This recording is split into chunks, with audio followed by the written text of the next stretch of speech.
तरह की डिजीज़।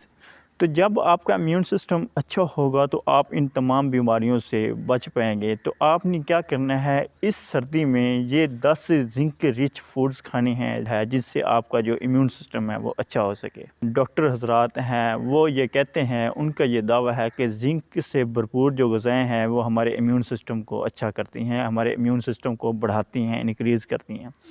तो सबसे पहले देख लें कि इम्यून सिस्टम बढ़ाने वाली ज़िंक रिच फूड कौन-सी हैं। आज हम आपको 10 अहम ग़िज़ाएँ बताएँगे जो ज़िंक से भरपूर हैं। सबसे पहले नंबर पे आपके पास है पोल्ट्री प्रोडक्ट्स।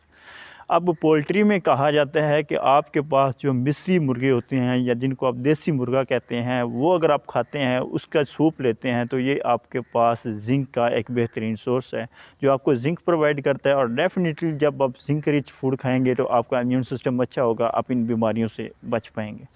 दूसरे नंबर पे आपके पास आ जाते हैं लेग्यूम्स।